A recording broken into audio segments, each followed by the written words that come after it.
Hello, hello. I'll cut it short. We've got plenty to talk about today. Well, we were promised by RTD himself in the Doctor Who Monthly a certain type of season 2.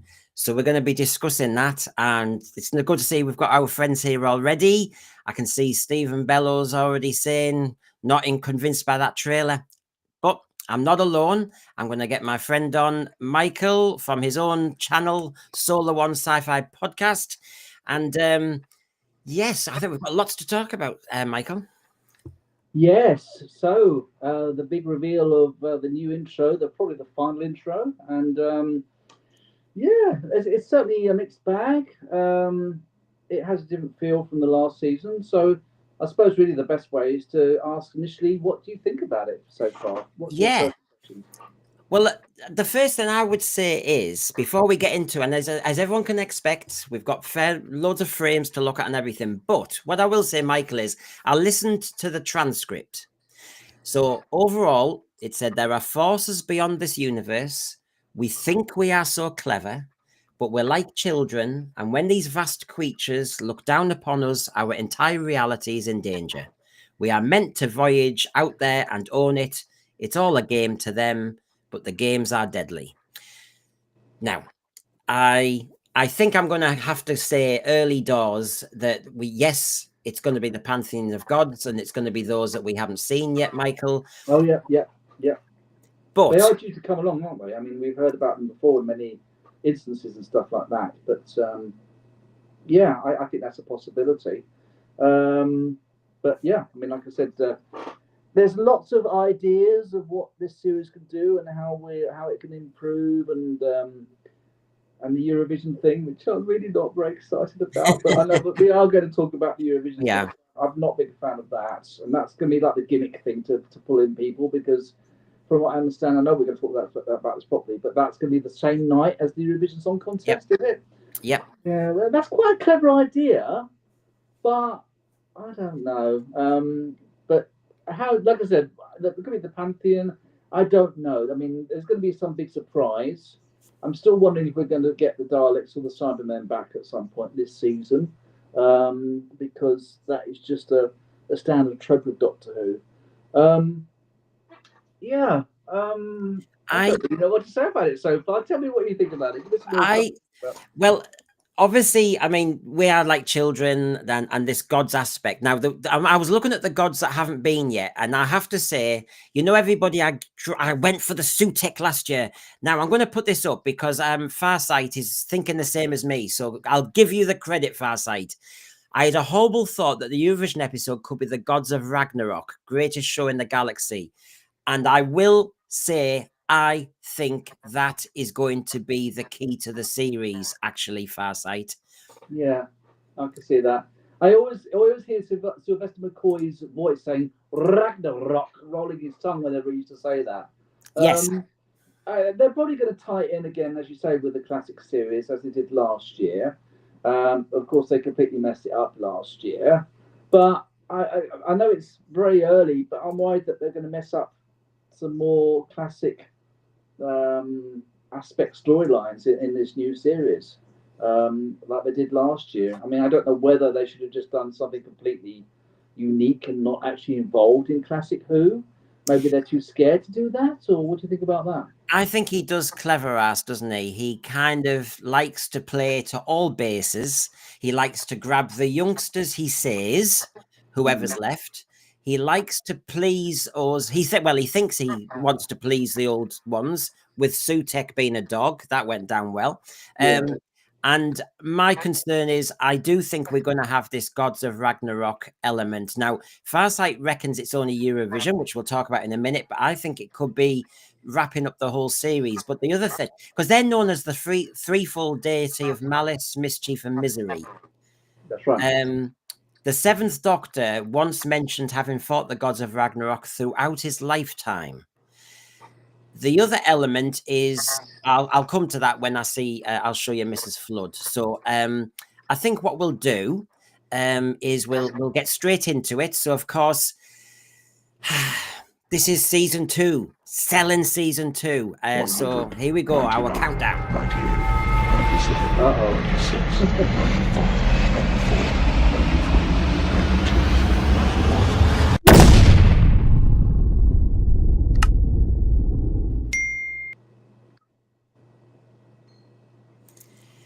of course, really, every Doctor Who fan wants that build up, you know, you want excitement. So I'm going to have to kind of see where you are finding you are seeing and detecting the excitement. I've done a few shows now already, Michael, where we've talked about this logo and we've talked about the colouring. And, yes. you know, I'm hearing different things from different people. So I just, what's your top? I mean, do you think this is telling us it's a dark series? I get the impression it's going to be darker from what I've seen, and in many ways, I would be welcome to that. As a big fan of the '80s Doctor Who era, I did like the darker elements of some of the Fifth Doctor episodes and Colin Baker era, and then it got a bit more light and sort of fluffy when Sylvester McCoy came back. But the thing is, it's 2025. It's the BBC. They don't want to offend anybody. They don't want to go too far. So, would it be very dark in for contemporary audiences, like they did in the '80s? You know, I mean, I watched Attack of the Cybermen recently, where the guy's his hands were crushed by and you actually see his hands crushed and the blood coming out. You're not going to see that in Doctor Who in 2025. No, never again will we see Lytton being tortured. We've got Mad Mackham here, Smoke and Mirrors, folks. Quite clearly a trailer viewed through the thoughts. You want darker? Here you go. Sorry, Rtd, not buying your snake oil again. Series will be another empty rainbow. It's interesting, Mad Mackham, because I have to only be authentic. I felt a little bit better having seen that trailer. Now, I'll go over the details as we go, but I want to start with what RTD said in Doctor Who Monthly about season 2. So here you go, Michael. This is what he promised you. Okay. Monsters, old faces, Doctor Who lore, pantheons, friends, legacy, myth, beasts, quarries, spaceships, cameos, robots, rebels, shocks, suns, lasers, Mrs. Flood. Well, we know the suns will be the Eurovision one. The pantheons are there. Now, okay, he's given us a list. Now, you can make of that what you want, but it's this quote that feeds it. The show in 2025 is going to be bigger and madder and darker, taking wilder swings than ever. Now, when you saw that trailer, did you get that sense of bigger, madder, darker, wilder? It was just a deluge of short visionary cues of this and that, and they're trying to make it look energetic. They're trying to make it look exciting. I mean, I have to say, as trailers go, I actually quite like this trailer. It looks. I don't know. I've got a more positive. Let's just say this: from what I've seen, it does feel more positive than what we got last year. But you can only tell so much from a trailer. You know, it's very, very short clips, very snippets of here and there and everything else. But one thing I did think is quite a cool idea. I like the idea of this cartoon cinematic character coming out of the screen of a cinema and becoming sentient. That actually sounds quite interesting. That's something which, again, they can mess it up. You know, I'm not going to get too optimistic about it, but from a science fiction perspective, especially as someone who's a big fan of the Twilight Zone and things like that, that looks quite interesting. Eurovision, no, I don't fancy that. But to answer your question, it looks all right, but you know, it's hard to sort of like judge on a short clip, really, isn't it? Yeah, I know. Michael, you want a warning again? Stop it. People who like to just kind of advertise other channels, it's out of order. The point I wanted to make, and Farsight brought it up, and it made us have one more look. Farsight said, what did you think of the green screen element to the beginning of the trailer? And I was so busy doing all the framing and that, I forgot there was that boring bit at the beginning when the two main actors, Virada Sethu and Ncuti Gatwa, are stood in what seems to be the Tardis, but actually, when you look at it close up, it's actually, I don't even know if it's a green screen, Farsight. I actually think it looks like a drape. And and it looks very flat. And so the rumors that the TARDIS has been dismantled must be true. And that's a bit interesting, because he said in the Doctor Who Monthly that he'd been thinking about how they sell this season, and he was talking about Chris Eccleston's trailers and how exciting they were. And then the Donna Noble one with David Tennant, that was a really good gripping one. So to have a drape, a flat screen, and they just say, "Hi, we're in season 2. I hope you like it," seemed pretty low, flat, dull to me. That was a very strange non-event of a start. We couldn't even have them in character, Michael. It makes you wonder why they went that way. It makes you wonder why they take that direction. I mean, is it possible they filmed that right at the end and they just wanted to fill in? I don't know. I mean, what do you think? I mean, why do you think they would have done it that way? I mean, I don't answer your question with a question, but I'm a bit perplexed myself, quite frankly. It doesn't marry with what he said. He said they're going to start filming in, a couple of days in February to do the PR. Yeah. Now, but it's unimaginative. It doesn't add to the narrative cell.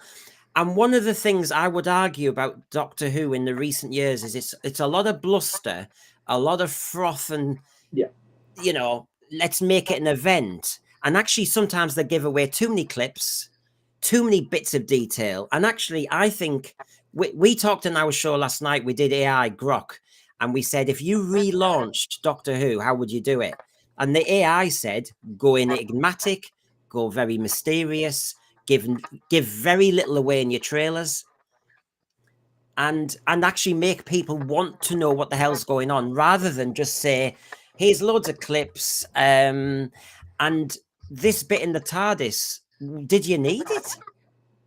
No. Yeah, I think the strange thing is that I remember when you mentioned about previous trailers that year when they showed that the Master was returning. I think it was Capaldi's last year. I think it was the year before. No, it's Capaldi's last year. And you can't do that. But have we seen a lot of monsters for this season? I mean, we haven't seen anything particular. We saw Mel briefly, which was interesting.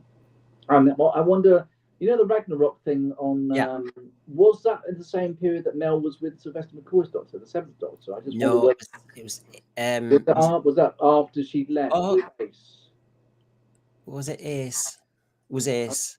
Ragnarok. So that won't have a link. I just wonder whether there might be a small link because of Mel, yes, perhaps knowing that. But as you say, she's always that's not a link. Okay, that's the one thing I thought when I saw that, and he mentioned that. I don't know. I mean, so what have we learned? What we've learned this trailer. Really, but what we've learned here, Michael, Gareth Morgan says use the green screen or a drape because there's no set. That's what we learned there. I wonder that too. Yeah, I think that could be. Well, if the TARDIS is the closest, and we already have seen hardly any TARDIS scenes in the first season, I presume we are totally out of the closet now. I know the LGBT thing yesterday. I know.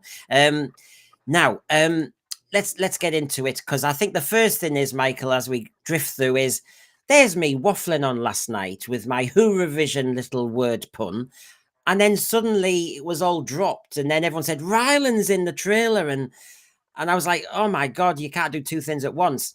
And so as I watched it, I thought, oh my God, it's true. I actually did do a stream 3 months ago where we talked about the Ryland rumor.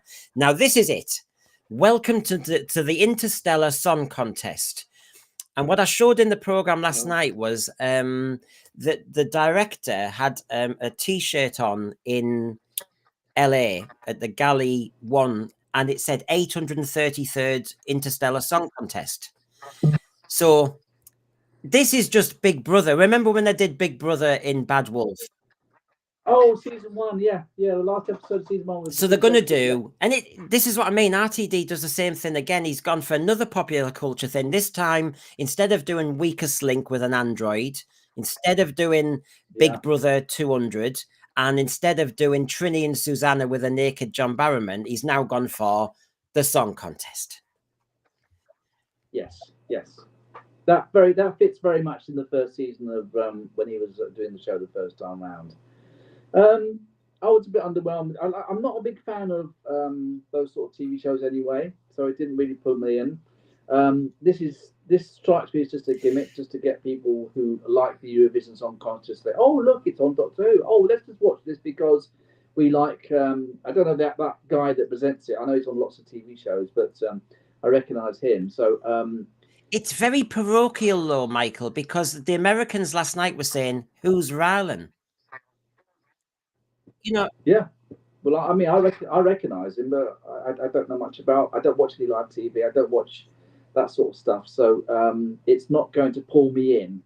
If anything, pulls me. It actually puts me off it a bit because I've not watched. The only time I remember watching Eurovision Song Contest was when Bucks Fizz won it in 1981, and they ripped off their skirts.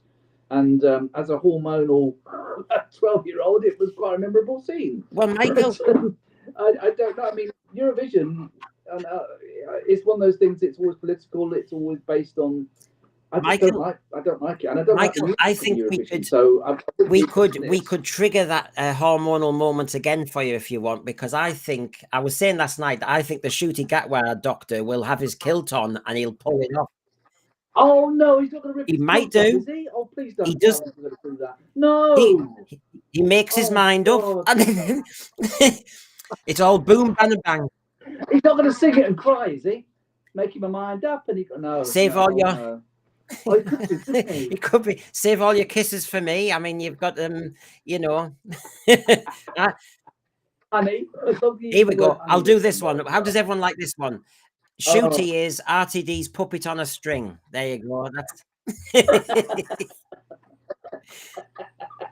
Oh, it's getting worse. I was dreading this episode, but now I'm really dreading it. It's kind of soured it for me already. Isn't this part of the problem? I think where it is Marmite. I think the Eurovision I'm starting with. Yes, it's Marmite, episode Marmite, 6 yes, for everybody. Yes. We all suspect it's May the 17th, but I think what we're all thinking is those of us who are struggling with season 1 and what Rtd's been doing of late are thinking, hold on, you're all about doing a big event, making as much kind of noise as possible. But actually, once you've seen the episode and the noise has died down, was there a story? And I think that's always the problem with Rtd. It's lots of bluster. It's a bit like that. It's a bit like that toad that you sometimes hear. You know, he's bloating his neck out, but actually he's only a little toad. Nothing there, yeah, nothing there, but yeah, it's all sound and no sort of action, whatever. So, I mean, yeah. I mean, Michael, you watch a lot of sci-fi. When I saw this shot, the Catwoman look is not. It doesn't make me think, oh, this is going to go darker. It just sounds. It looks like a parody sci-fi to me. You know. It's yeah, because you can get some very good humanoid makeup in Aliens and various shows, and a lot of shows do it very well. That cat thing, yeah, it just looks like a hat with plastic ears sticking out the top of it. It doesn't look very. He likes his cats. Remember in New Earth when he had Oh yes, yeah, yeah. But that makeup was better. That makeup was actually better than this thing. But this, Michael, reminds me of Sing. I've never watched Sing, but you know the animation, and they have animals doing U2 and all the rest of it, and it just has that vibe.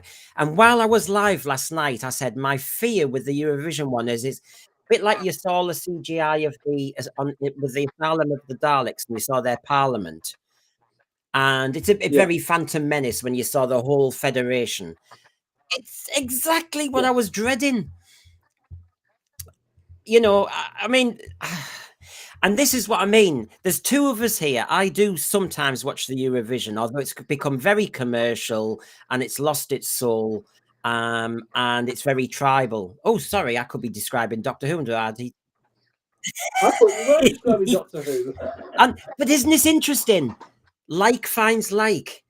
Rtd has brought this commercialism into Doctor Who, has diluted its soul, and has almost encouraged a tribal toxicity in fandom, and that's the Eurovision nowadays. Yeah, I think also it's funny that he's still depending on sort of live TV tropes, whereas a lot of people these days don't really watch any live TV at all. So, I mean, 2005 when he did the what's it called?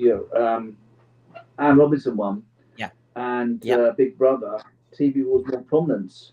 Of course, now, I mean, I don't know how is Eurovision still popular? Do people still watch it? I mean, I've I, never watched it, but is that a gimmick? Why to do it? I Because always it's still feel a as though live I'm TV not a show. true gay person because I feel as though if you're true gay, you have to do these big camp parties on Eurovision night.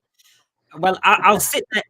I'll be Do sat you? there in my slippers, maybe watching it. But I I get bored after a while, and actually, I actually resent people trying to bait me. So nowadays, it is Campers Christmas. It is quite homoerotic in Well, parts, which is where I find they're trying to bait people. And I'm thinking, this isn't a song contest anymore. Now, so you can see why people like RTD, who lives on Canal Street, are loving this. And, you know, the Doctor Who Monthly that I was only talking about last night has so many items on LGBT messaging in Doctor Who since 63 that you get this horrible vibe that people like you, Michael, will go, I like my Doctor Who, but this is just too much of one type of thing. I agree. Yeah, that's how I would feel about it. Um, the one thing I would concede that is that basically every episode should be different, and you can have a comic episode, you can have a over the top episode, you can have a childish episode, you can have a dark episode. So I am trying to be fair here. I'm not going to be judging the whole show on one episode. They might be able to do it in quite a funny way, which is it's like the Marmite thing. I mean, as a Star Trek fan, we had Strange New Worlds season two. They had a musical episode a couple of years back, and it was very, very Marmite. Some people liked it, some people loathed it. I personally think they actually did it very good as a one-off, as a musical. It was a very weird idea, but it did work. And so, if they're going to this year on Doctor Who focus on Eurovision, I'm open to it. Perhaps as a one-off, they might do it quite well. But then, in the same respect, they could go completely over the top. It could be just a complete utter It's, joke and put people off. So I I've got found mixed it feelings about falls it. into a kind of, you know, RTD's obsessed with tropes like the Davros trope, and yet he falls Yeah, into the other trope that if you're going to be heavily into the gay scenario, then you'll love your Eurovision. And as people are saying in the thread, well, I'm gay and I don't like this, and and people saying this is a kind of queer centric culture going on. And I just worry, Michael, about the mainstream viewer who goes, oh God. And I was recording a show earlier today for Talking TV about TV schedules and Doctor Who. And the classic yeah, 70s and 80s schedule had great variety in the night. You know, you went from two Ronnies to Doctor Who to Basil Brush to this to that. Yeah, and a drama. yeah. You had a bit of everything. If you've got the Eurovision for 3 hours, and before that for nearly an hour, you've got a Eurovision Doctor Who special, can you imagine some of the people who go, oh, I am off BBC tonight? Yeah, I suppose they're thinking that they're so excited about Eurovision. Oh, Doctor Who's going to have it on an hour before. Let's watch that. But as you say, if it's a Marmite thing, they're going to think, well, I don't like Eurovision anyway, and this is going to be about Eurovision, so I can't be bothered. I'd rather watch Netflix. It's Now, as problem yeah. being I mean, said, and it's good that you brought it up, Lee, because I hadn't thought straight away, but you're right about last year. The Eurovision has become as political as anything, right? And yeah, the joke is that you know Wyoming always get nil point because nobody likes Britain anymore. Yep, yeah, I nobody remember likes that. Yeah, Britain because of that's fine. Brexit. Yeah, That's the first one. yeah, The second one yeah. is that was it 2-3 years ago? Sam Ryder sang Spaceman, and to be quite frank, he won the popular vote. And if it hadn't been for an invasion of Ukraine, and then suddenly everybody give them the 12 points in the final round because everybody wanted a virtue signal. That's why I hate it. That's why I hate it. And the music is Yeah, normally and terrible and anyway.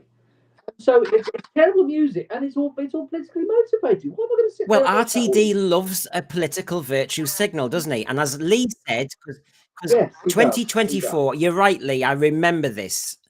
Eurovision allowed terrible anti-Semitic propaganda to run rampant last year. So RTD and Eurovision can do one. Yeah, it's now become toxic itself. And it's just fascinating that, you know, you've got David Tennant doing the BAFTAs, you've got various links to Doctor Who jump on a bandwagon, but it's not a bandwagon that might win. And yeah, very moral. But yes, I agree with you, Lee. It was disgraceful last year. Absolutely disgraceful. Sally, Eurovision stopped being a singing contest a long time ago. In fact, remember Terry Wogan just backed out. He said he'd had enough. He'd had enough of the cheating. Yeah, I agree totally with Sally. That's exactly what happened. And it's quite a long time. I mean, when did Terry Wogan stop doing it? That was a long time ago. Yeah. Passed away for many Now, years. we've got Rylan here. Now, if you take a look at the picture, I mean, you've got Rylan, and there's our male lead with the female lead. And as some people are saying, is this Doctor Who in 2025? It just looks as though... It looks more like something out of a Carry Yeah, On film, you feel as though, shall we have Kenneth Williams or somebody like that? Charles Hawtrey. Charles Hawtrey, yeah, I'm sorry. I know, it does a bit like that. The way I see it. But that picture, I've not seen that before, but like... And they really want people to sit down and watch this on the Saturday night, or go down the pub instead and have a pint or something. It's just it's become they're out and proud nowadays is Doctor Who, but so out and proud I get extremely concerned whether the mainstream are just going to say do one, you know. You see, my perspective is that, of course, I totally respect the gay community, and that's nothing wrong with that. And it's nice that they have representation. You have representation, but do they need to make Doctor Who so kind of bashing over the head with all these agendas? Can they just not do? Yeah, of course, have people with disabilities, sexual orientation. I understand all that. That's perfectly valid. But why do they have to go over to make it so kind of like, oh, we just want you to have this message, and the storyline is right in the background and just put to the back. Why is it done like that? Why can't they just make entertainment? I don't understand. Because they don't actually. Because they're imitation politicians. They're charlatans regarding the media. But the other thing is they don't understand psychology. Right. And those of us who were really truly in the closet in, you know, northern working class parts of the country, and, you know, tiptoed with trepidation through our adult years, and we're never living in a metropolis and, you know, out and proud from the age of 3 in some pink nappy. Yeah, sure. You know, honestly, they don't really. I mean, you know, he goes to Canal Street. I mean, Canal Street's a world on its own. But what about the normal people out there and the normal quiet gays and people who don't want it rammed down everybody's throats? Because if you force a message too strong, the backlash will be equally strong. And I'm not aware that there's anything to fight for. So therefore, why are we forcing such a message on people who've given us rights? I just think this needs to calm down, and can we get on with some sci-fi? And so here is a little bit more about the plot. That it's going to be set on a space station in the future. Rylan is reportedly playing himself, having been cryogenically frozen and brought back to life to participate. Is that sci-fi? That's interesting. I suppose it's sci-fi light. That's all you get with RTD nowadays, is something light. Yeah. It's just a gimmick. I'm sorry. It is a gimmick. I think it's sorry. Just... I am trying to be open-minded. It's too gimmicky. Well, I started with this one, Michael, because I think this is the one where I think I can see what they're trying to do. They're trying to get all the media just talking about Doctor Who. It's the one that gets them noticing Doctor Who, but it's not the one that's going to get traction.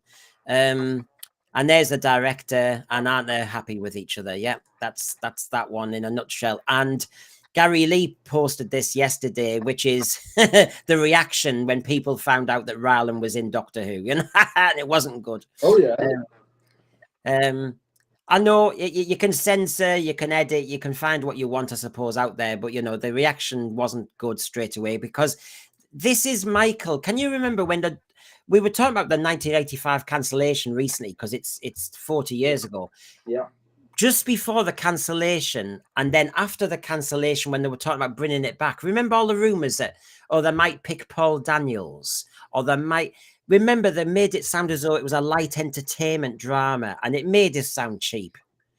Well, they tried to change it to more of a light entertainment. They made it less dark, which I've already referred to at the end of the Colin Baker era.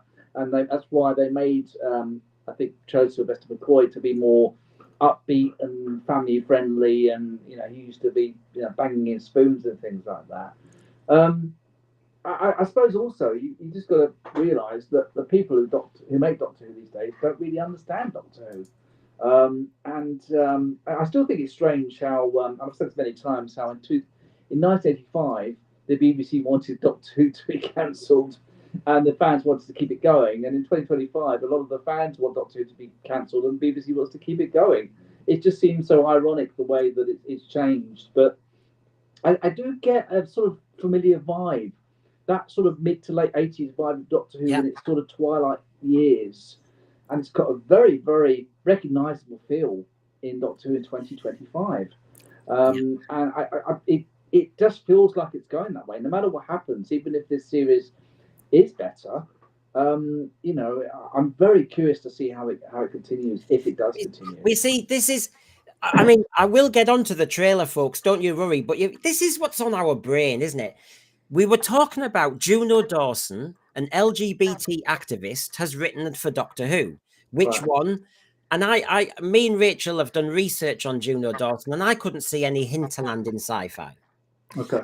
And then we find out that this episode is written by Juno Dawson, the Eurovision one. So basically, you've got somebody who's a gay, then a trans activist, who suddenly has a genius idea to spend the most money. It's the most expensive Doctor Who episode, and it's going to be Eurovision in space. That's it. I mean, it doesn't take much brain cell to do that. And I have to say, if I had been Andrew Smith in 1980 saying to JNT, I've got a Eurovision in space idea, and JNT said, we haven't got the budget, darling. No. You know, we've got enough money for 8 rubber costumes of Marshmen, and that's it. And I wish we had the Marshmen back. Bring back the Marshmen. But this is just wasting the budget for the sake of wasting the budget. Well, what is the money all going for then in this episode? Then? Well, I think it's that CGI. And I think... Yeah. And then, of course... Well, Michael, last night I was even saying you could have cameos. You could have the Space Womble Yetis. You could have Ice Warriors doing a heavy metal act. You could... You know what I mean? You could make... Oh, do you know what? I could see that. You could see Sontarans coming onto the stage going, Sontar, Sontar. Yeah. I can see that happening. And seriously, that's making me even more nervous now. Well, I can see what's in Rtd'S mind. He would call this high camp. I'd call it crap. But anyway, what I've got on the and a few people have reminded me of this yesterday when I was trying to do the Eurovision, which is I'm not a big Finnish person, but they said there has been a big Finnish story in 2002 called Bang Banga Boom, and Sylvester McCoy and Bonnie Lanford were in the Eurovision story. Wow. 23 years ago. 23 years ago. I've never been into Big Finish myself, but it's interesting that somebody in quite a long time in the past has thought of a similar idea. That's interesting, isn't it?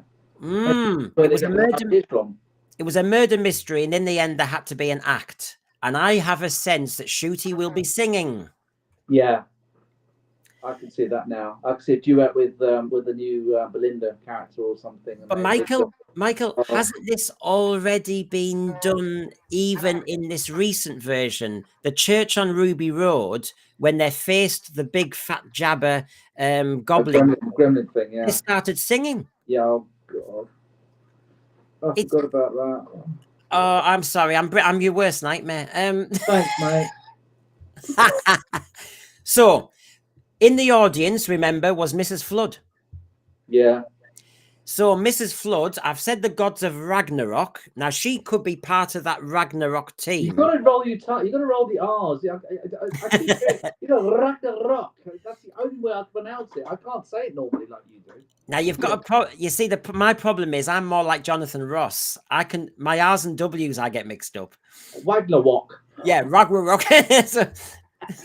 So I would prefer that not to be the gods of Ragnarok because I'm going to be stuffed. But yes, Mrs. Flood. Now there's so many theories on her, aren't there? There's too many, really. One is that she's the god of disaster, and if you remember in the Empire of Death, there was a moment she was on the bed with the granny, and they all turned to sand, didn't they? Yes. But she seemed very calm about it. Very nonplussed about it. Very kind of blasé about the whole thing, wasn't she? Yeah, almost as if it was no big deal. No. Yeah. So yes, and she says in this trailer, you know, she likes a good show. Now, one of the theories was she's the god of storytelling. Some have said she's in Censor, the god of disaster, and she'll have her two twin children, Dread and Doubt. There's a few theories going on, and as Lacey is here, it's clear this is the gods of Ragnarok because that bloke who wrote it loved Sylvester's era. Yeah. Mind you, Now, if Mrs. Flood turns out to be the 18th Doctor, I'm never watching Doctor Who again. oh, They better not make another Doctor out of her. I'm telling you, better not, or a Master or something. Oh, don't say that. Now, what about this then? So we've queued up the Eurovision, and I think it's just to get publicity, everybody. It's also to trigger some of us dinosaur fans. I don't think it'll have too much substance, and I think, like Bad Wolf itself, once the drama's gone, it's not going to be a story you're going to watch again and again as a classic. It's just going to be all froth and no substance. Yeah. Now, regarding Mel, lovely Bonnie Lanford was brought back. And of course, they've now made her the mad auntie, who's the one that has the salad in the corner at Donna Noble's. And but she can drive a scooter, unlike Ncuti. There you go. Which is very like Sylvester. Sylvester struggled with his bloody moped as well, didn't he? In what was that? Delta and the Bannermen. Bannerman. Yeah. Now, is in this one, what did you make of this moment when you saw Mel in a kind of normal street, but the whole street was collapsing? Yeah, it looked good visually. That's one thing you can always compliment about this suit. I mean, I do like seeing classic companions. I mean, Mel's not one of my favourite companions because she had the most irritating scream, but it does make you wonder whether they're going to kill her off. You know, they might want to think about doing something big or more significant this year. And we haven't had a companion killed off. I don't know what was the last companion. I mean, we must have had one after Africa. When was the last time a companion was? It's been a long, long time. Yes. I think that could happen in that scene. There are rumours, aren't there? There are rumours that, I mean, why bring Bonnie Lanford back and then kill her? But I think there have been rumours that Mel dies in the climax. Yeah, I can see that. I can see that from that vision. I don't know why, but I've just got the feeling that she's going to be killed off. I wasn't aware of these rumours, but it just her look on her face, it just looked like this isn't just a generic Mel is scared scene where she's about to scream. This looked like this is time's up for Mel. That's the way I perceive it for some reason, even though it's just a small clip. RTD only has so many ideas, and I think there's a blurring of a few here.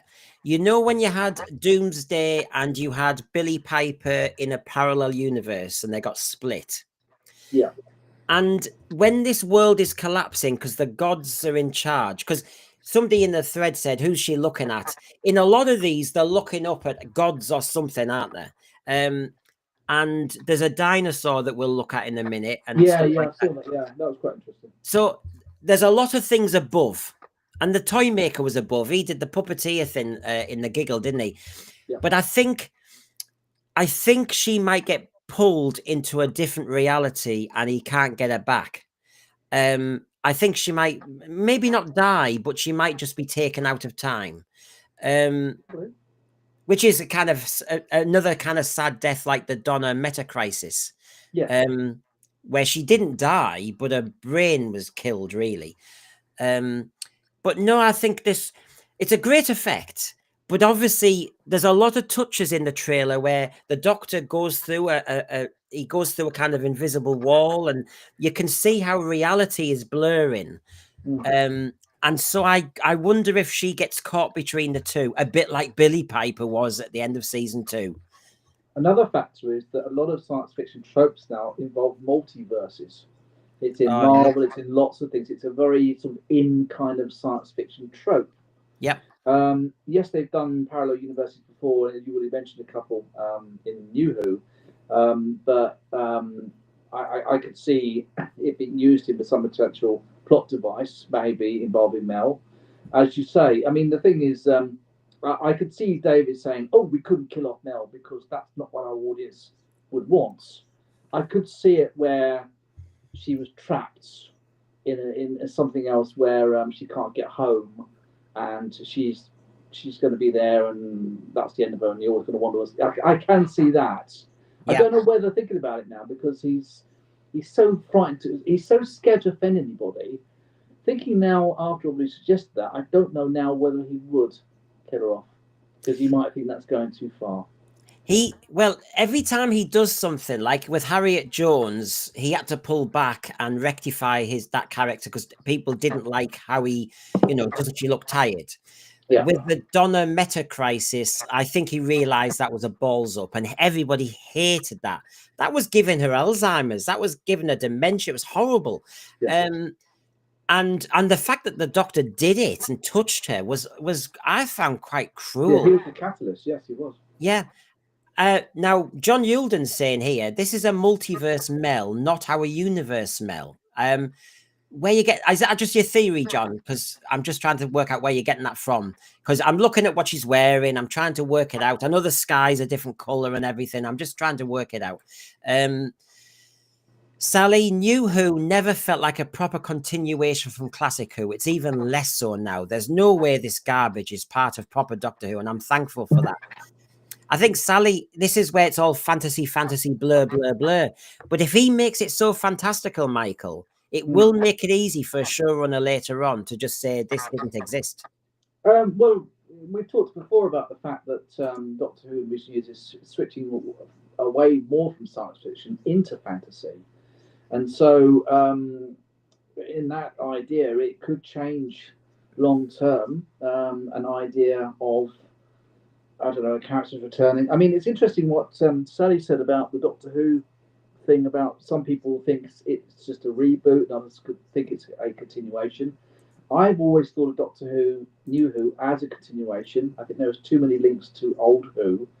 But, I know that a lot of people from classic fans, luckily I like both, although, but it's interesting because, again, Mel is a classic character. She's, she was with the 6th and 7th Doctors, and now technically she's appeared with the 14th and 15th Doctors. Oh, Michael. And the 13th Doctor's last episode as well. Michael, so, I think my job tonight is to be the god of nightmares for you.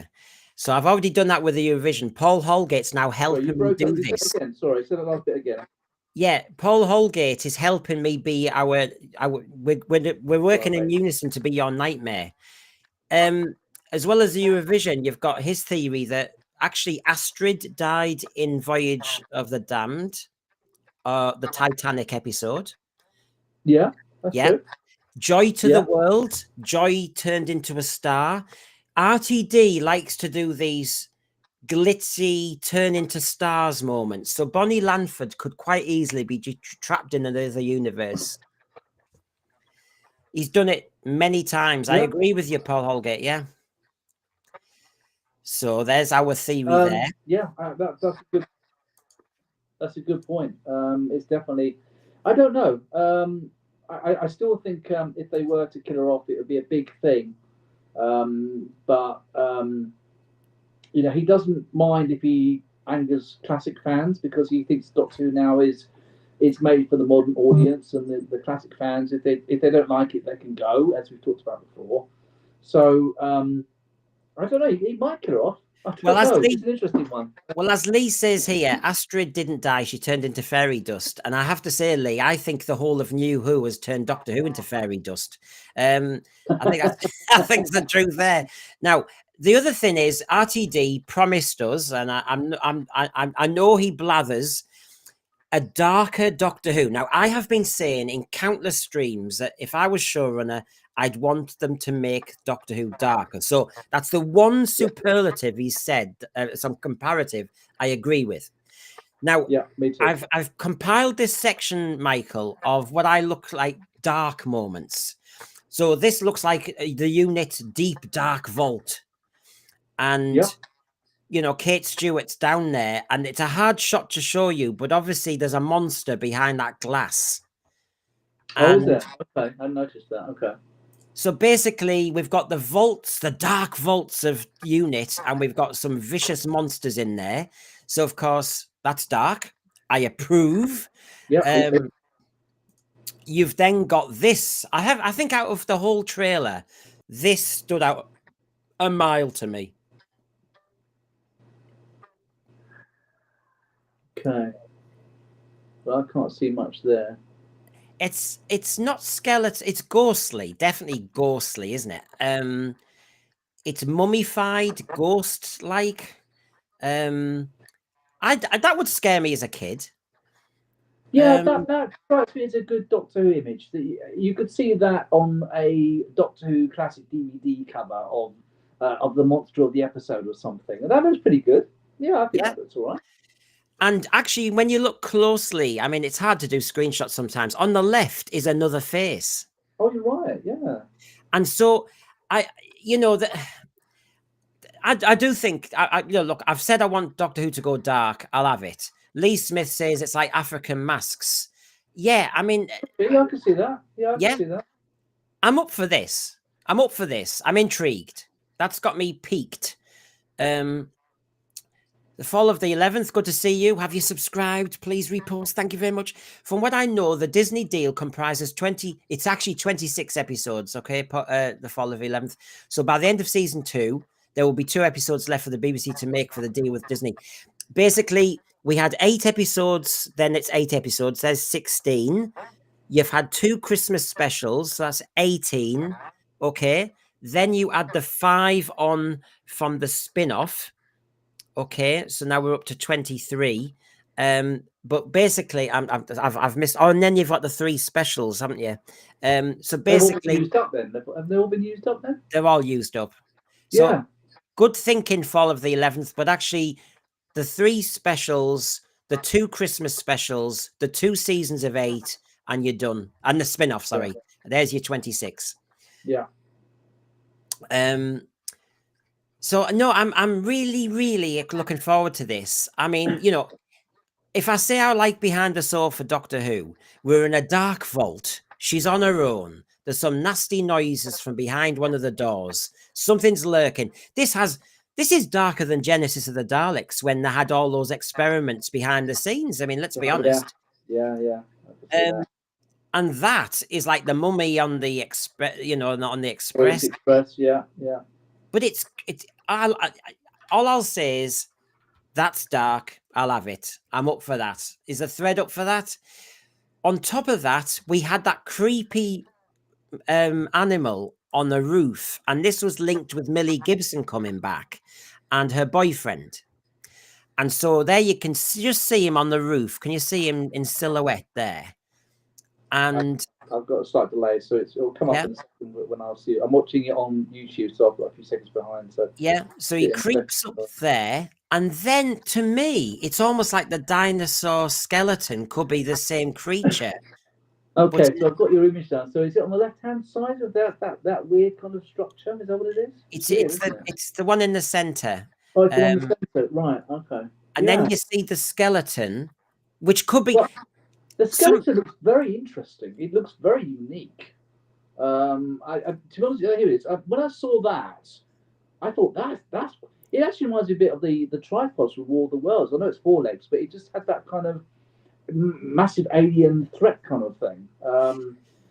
It certainly is a unique vision. I don't know how it can be implemented in the story, and why is it that if it's just a skeleton of a dinosaur-shaped creature, why is it walking about? So curious. The thing is, just like with that ghostly one where you've got a face mask, it looks like, and then underneath, Mm. I've got a funny vibe that because this is fantasy hocus pocus season, that you see different levels of something, you see different layers of something. And so I might be wrong, everybody, but speculation is fun. You've got the silhouette. I've seen the photograph of that. I just couldn't be bothered picking it up because I've done too many shows now. But there's the monster that goes on the roof and he's in all his garb. I saw the actor dressed up for that. Yeah. Then it's a similar poise to me. Then you have him like that. Now, I might be wrong, and this could be a version of Invasion of the Dinosaurs, and it's nothing to do with the monster. But when you think of that ghostly apparition that has different layers, and in fantasy, you've got the layer of us humans always think we're in charge, but then there's another layer of games. Less prominent. Yeah, it's the Russian doll thing, isn't it? There's different, yeah. So I think we're playing around with all that. I'll be honest with you. Well, Paul Holgate says it's Sutek's skeleton, which I think could be quite interesting. He's desperately trying to trigger. Well, yeah, I know. He's yes. Well, no. Look, I'm not even dismissing that, because there's a part of me that thinks Sutek died too easily. Yeah. You put him on a leash. Oh, you don't think they would bring him back, do you? Like, I mean, what if Paul's right? What if he is Sutek's skeleton and he's worked it out? You know what I mean? One thing I will say, because I wanted Dark Doctor Who, is I don't know about you, but when I was a kid, there was this brilliant. I don't know. It was one of the wasn't Hercules. I think it was Sinbad, and he fought an army of skeleton soldiers. Yeah. Oh, yes. One of those stop motion movies. Yes, I know the ones. They're really good. That scares me. I used to love skeletons. Yes. And so this sort of thing is, yes, a big tick for me. Yeah, I like that a lot. I think that's a very good vision, and I'm fascinated to see what they're doing with it, because that's unique, that's memorable, at least visually. Again, they can mess it up, but at least from a visual perspective on the trailer, that's one of the most things on the trailer that pulled me in the most. I thought that was very interesting. Now, I can see where money is getting spent now, because that's a very good effect. Yes, I agree. I just hope it's got a good story attached to it. The people behind the scenes deserve credit, and they deserve it to be a good story. So let's just hope he typed it nicely and it's a good story, because that effect they've delivered. I hope his story delivered. Yeah. But yeah, I mean, somebody said, I think it was John Steed saying, this takes us back to one of our dinosaurs is missing. Yeah, all we need is Peter Ustinov in AI, and we're away with it. And then you did mention Mr. Ring-a-Ding, our cartoon character. Yes, Mr. Ring-a-Ding. Yeah, that certainly. Again, I mean, I'm as negative as the next man on New Who, but this is another element of the trailer for season 2, which just, it looks quite, Mr. Ring-a-Ding. That looks like quite an interesting idea. Of a character who, I think from what I understand of it, is I don't know how he becomes sentient, but it's a character where the cinema or where he's in is becoming less popular, and somehow he becomes self-aware. And again, it's more fantasy, isn't it? It's less science fiction. Yeah.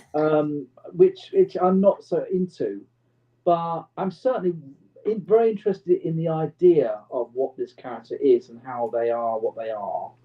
What do you think about it, Brendan? Last night, I suggested it was Flatline. It was a Capaldi episode, and everybody was in 2 dimensions, weren't there?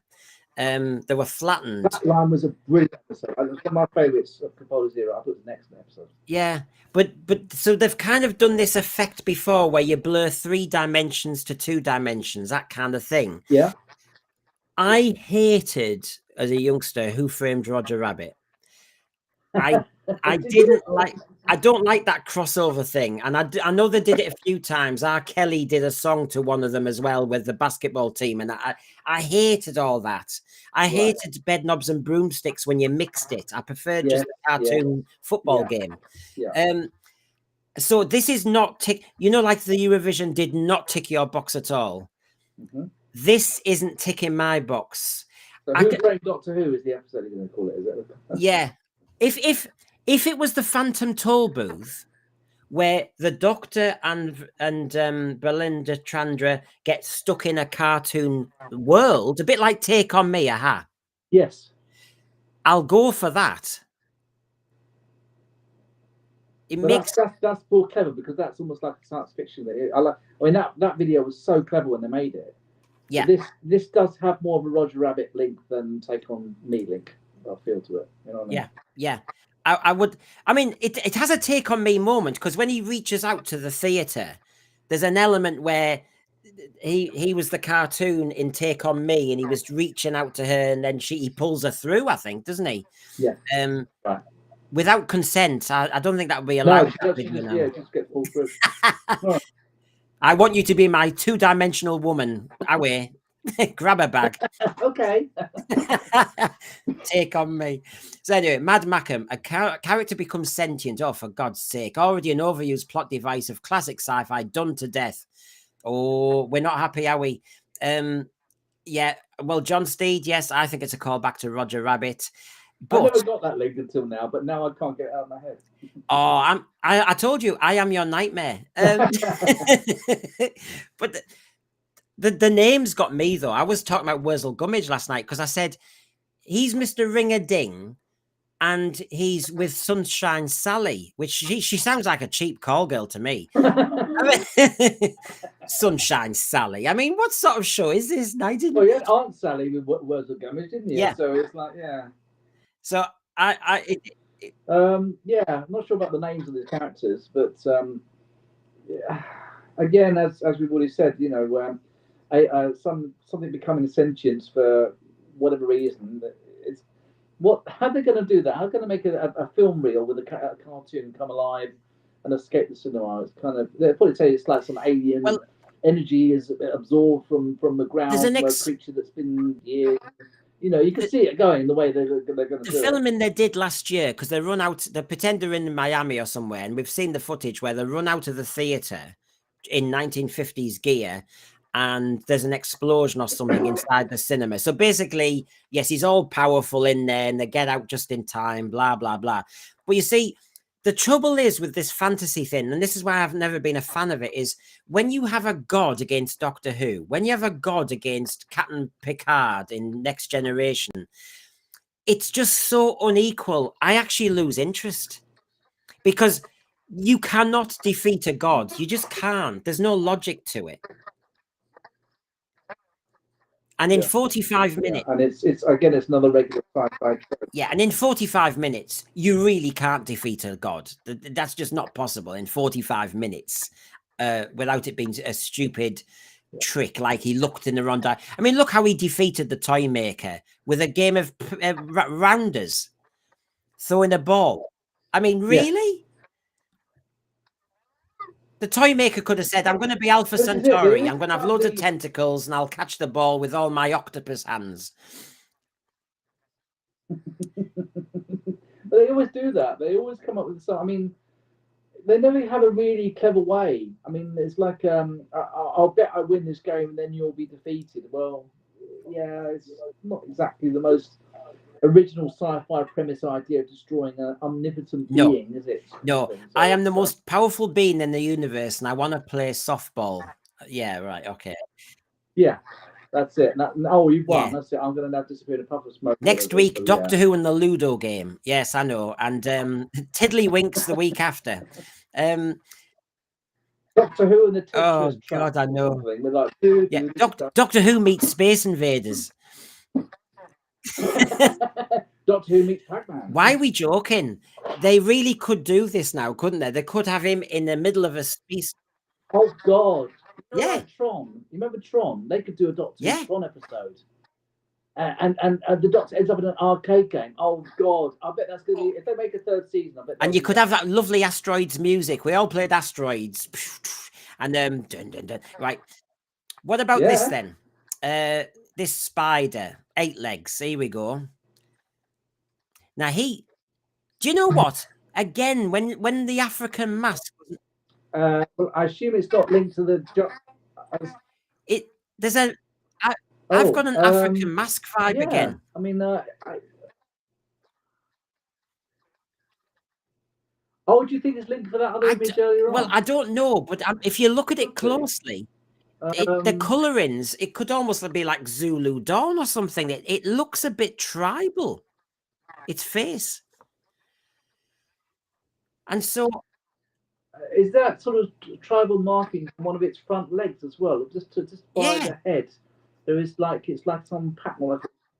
That looks like some sort of decoration. That's what I mean. Sort, or some clothing or so material. This isn't just a spider, doesn't it? And then I wonder if it links with those horrible death mask ghosts, which do you know what, Michael? This could be very like Alien, where you've got the alien beast and it collects them in husks, doesn't it? Yeah. Yeah.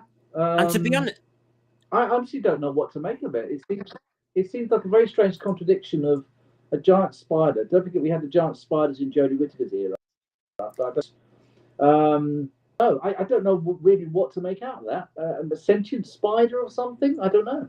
It's curious. Right. Well, Lee, thank you very much. I had read about this, but I haven't joined the dots. Number one, I think it's about time. If you're going to do a homage in Doctor Who, you're going to do an update version of Planet of the Spiders. Lee mentioned... I think that as well. That's the only other spider I was thinking about. But as he says, the African spider god, Anansi. I think it must be because I can see the African god vibes, and that was by accident. And Lee Smith is saying, I think the African episode is about missing people. Maybe this spider goes from African folklore. This is the Noah Elms episode where nearly everybody in the episode is ethnic. I get it now. It's all right. Okay, then. Thanks, gang. We're working this out. When I saw that spider, it's taken me a while. I've done too many shows all at once. I get you now. It's the Nigerian one. It's the ethnic episode.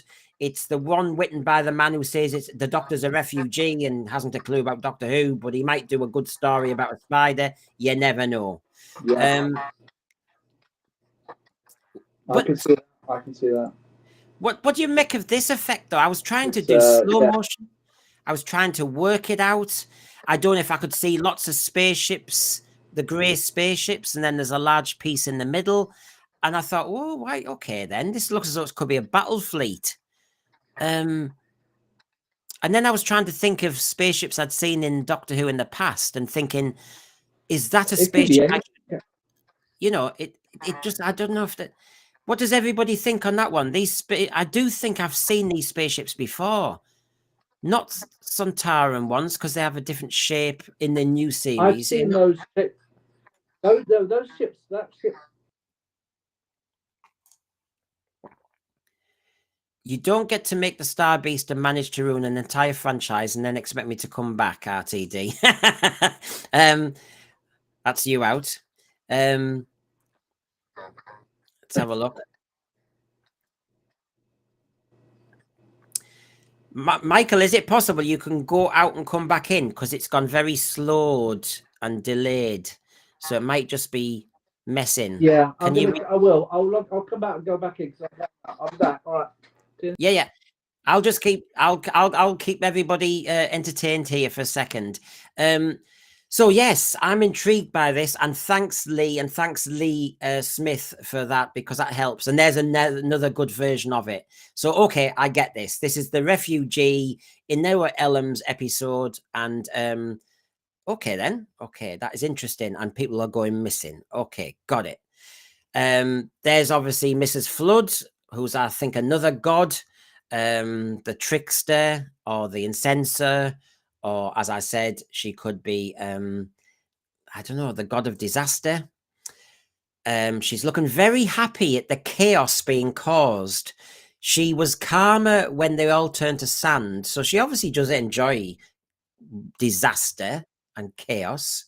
So that kind of makes sense to me. Now, you okay, Michael? There you go. Okay. Now, episode 1 is clearly the robots. Now, you're a good sci-fi fan. What do you make of this creature? You know, we've had the robots of death. We've had various robots in sci-fi. What do you make of this? It resembles the episode with oh god, what's the character that married the Doctor? River Song. River Song, and there was an episode where the husbands of River Song. Yeah. The robots in that episode. That for some reason that it comes back to that. I know it's not, but that's the first thing that's coming back to my mind as something slightly familiar, even though it probably isn't. I don't know whether it's another unique new design. How about you? What do you think about it? Sorry to ask the question. I know everybody thinks I'm a sci-fi geek. I'm a Doctor Who geek, but I'm very particular. I think you've all noticed. I'm not too sure about these at all because they look as though they're partly cutesy. You know, the face and the emoji faces. They've got emoji faces. Yeah, it's a bit like that blooming awful story with Jodie Whittaker, or with Capaldi with the smile. Yeah, that's what I was thinking as well. Yeah. I've got a feeling it's a bit Robots of Death, where basically the robots are the goodies, and they're trying to trick us that they're not. I just feel as though they're baiting me the one way. I don't like this. I don't know. It's just me. It's just me. Everybody, just let me go with it. But it's not exciting me. I love a robot story, Robots of Death, for example, but this doesn't excite me. I think being surrounded by robots in a sand miner is where you should be. I think in the open air, anything bigger, and I lose interest, I have to say, because it ends up just being a cheap remake of Star Wars. You know, but as this one of my treat followers was saying, this is obviously where we find Belinda, or she's taken there. What's going on with all the humanoids? Are the robot servants? Are they under good terms or bad terms? What's all this about a robot revolution? And working into that. Then you get this. This one looks dark as well. I was talking about darkness, and these set of pictures really do hint at a darkness. I mean, that's a bit Satan Pit, the Impossible Planet, that one. Yes, I can see that. RTD in the Doctor Who Monthly, when he said it's darker, blah, blah, blah, blah, blah, he goes on about this shot with Ncuti, going through space, going through time, going through something. He deliberately doesn't give too much away, of course, but he said it's one of the best effects they've got. So I think it's a very long sequence. Right. So he might fall through dimensions. He might. It goes back to what we said earlier about dimensions, doesn't it? It's looking more like it is going to be a multi-dimensional some element in this series, if I look at it. Yeah, because I'll come to the Belinda in a minute, everybody. I know we've got a new companion. I do want to talk about her and what we've gathered and whether we're happy. But I think the Doctor is going to be pushed to the limit regarding, well, you can see him pushing through dimensions or force fields or something. So there's an element where we're all going to go back to Wild Blue Yonder. The David Tennant Doctor threw salt on the floor, and he said because he was on the very periphery of the universe, he had opened up a can of worms, didn't he? He did, yeah. And I think this is almost the other end of this, which is he's now falling through these dimensions where he'll have no control at all. Although I can't stand that concept. This is almost like the Matrix, when you can see Peter Davison wanting to meet Omega in Arc of Infinity, and it's like, anyway, this is the effect that he's very impressed by RTD. So we'll have to see why it's important to spend all that money. But yeah, I do like this Satan Pit Crowry element. And of course, it obviously links to this. So there's a certain, mind you, I have to say, when you see those two suits, Star Trek Discovery and Michael being her space Jesus, I have that element to it. You know. Yes. It is like a scene from Star Trek Discovery. I agree. very similar. The Paramount Discovery, and so, can we use those? Yeah, go on, use those episode. That'd be right. Yeah, I don't know why, but they're very similar. Yeah, I mean, Satan Pit was a good episode. I think it was it third season or second season of New Who? I can't remember what it was now, but I do remember I like that two-parter. And this does have a very familiar feel based on that episode, so that's a good call back to that episode. Yeah, it looks all right. It looks pretty positive, and of course, you are going to talk about the new companion in a moment, so it'd be interesting to see. That's the other element, isn't it, for this season about having a new companion, how that's going to change things compared to last year. And it resonates what we've already said, that it does seem darker, which I think is a plus. We don't want any more singing, dancing gremlins and things like that. We want just good, entertaining, thought-provoking science fiction stories, which don't make them too light and The frothy. trouble is, Michael, that's the one thing. I think you put your finger on it earlier when you said the Doctor Who under this era tends to do a whole variety of stories rather than like a Philip Hinchcliffe Gothic season. And so if this is if I'm detecting some dark clues, I bet you it's only one episode. And I bet the rest are, like the Eurovision and stuff like that. Completely opposite. All ends of the scale. Every episode would be a completely different white. Yeah.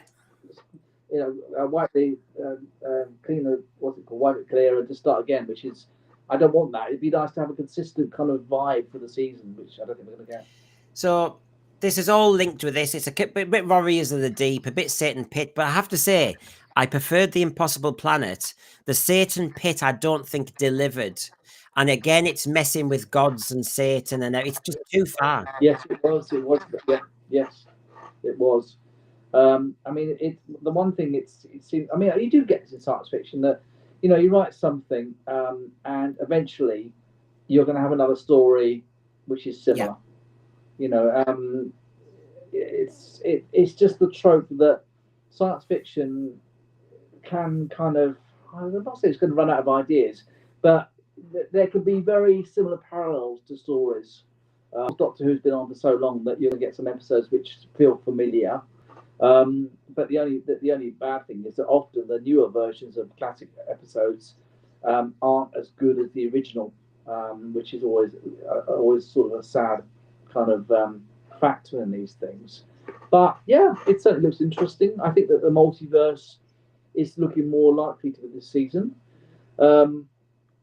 I don't know. It's interesting. Well, what about see how it goes? Well, what about this? Here we go. We've got Rtd'S Belinda Chandra, and I'm intrigued what you think and the thread thinks, because haven't we been here before? I get those vibes that RTD is going where we've been before. The Impossible Girl, the mystery box. As he says, there's something already connecting us. Oh God. I mean, this is Clara.